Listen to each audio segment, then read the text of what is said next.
about Rihanna, but we're not talking about her music or her fashion. We're talking about a massive business failure, a huge one, and how that loss, believe it or not, became the key to her billion-dollar empire. Let's get into it. So let me ask you something. What if you made one deal, just one, and it wiped out tens of millions of dollars? Like, poof, gone. What's your next move? It sounds insane, right? Well, that's exactly the story we're unpacking today. It's high stakes and it's 100% real. Okay, so before we get to the big collapse, you gotta understand how she got there in the first place. This wasn't just some celebrity slapping their name on a product. No, this was a global superstar stepping into a whole new world.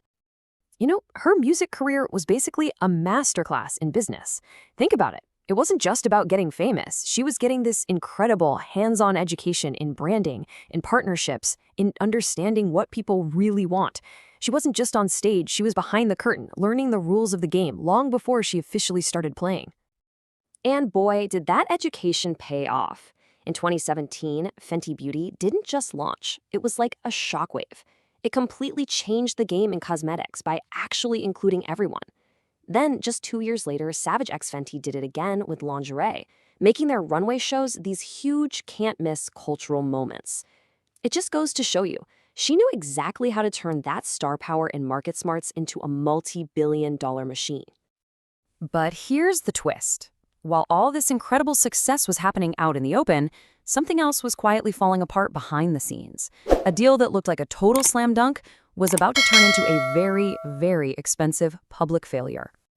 We're talking about $37 million. That was the estimated loss from her Fenty fashion house, which was a huge partnership with the luxury giant LVMH. $37 million. When that thing collapsed, it sent shockwaves everywhere. It was this crazy reminder that, yeah, even the biggest names on the planet can get it wrong. And when they do, they can get it spectacularly wrong. And that's the thing, right? Being famous doesn't make you immune to the cold, hard facts of business. Underneath all the media hype, you had this perfect storm brewing. We're talking operational mistakes, terrible timing with the pandemic hitting, and just not quite reading the market right. It was all happening at once, and it was sinking what looked like a guaranteed winner. So, what exactly went wrong? Let's peel back the layers and really look at the hidden reasons this whole thing tanked. Okay, so at its core, you had this fundamental conflict. Think of it this way. Star power is like rocket fuel. It gets you off the ground, generates tons of hype, and opens every door. But it's not a steering wheel. That's where operational expertise comes in, the stuff that actually keeps the ship stable, manages the money, and charts the course. You need both, and in this case, the balance was way off.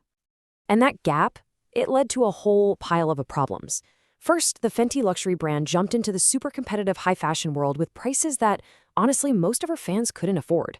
Then, bam, the pandemic hits and messes up the entire supply chain. On top of that, the growth goals were just way too ambitious, and the investors, LVMH, started getting nervous. She was trying to do too much, too fast, spreading herself thin right when her other brands were taking off like a rocket. And this is where what we saw on the outside was totally different from the reality on the inside. We saw these slick, flashy product launches. Internally, that meant insane marketing bills. We saw the effortless buzz on social media. Behind the scenes, they were dealing with logistical nightmares. And that whole premium, luxury vibe, it came with crushing overhead costs that just couldn't be sustained. And you have to remember, this is Rihanna, so every tiny little stumble wasn't just a stumble, it was a front-page story.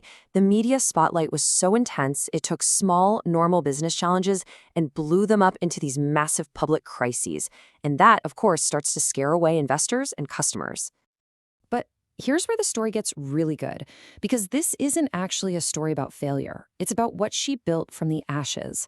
That financial fire, it forged a completely new kind of leader, and it created a roadmap for bouncing back stronger than ever. I love this idea that the failure wasn't the end. It was the beginning. That massive, painful loss, it literally became the invisible engine driving her entire empire forward. It was the fuel she didn't even know she needed. So how'd she do it? Well, it breaks down into a few key steps. First, that loss kicked complacency right out the door. It forced a whole new level of discipline. Second, it made her realize she needed to become the strategist, to get her hands dirty in the details. Then she made a brilliant pivot. and doubled down on what was working, Fenty Beauty and Savage X. And maybe the biggest lesson of all, she fully embraced ownership. She learned that real, lasting power isn't about being the face of something, it's about owning a piece of it. And that right there is the big takeaway.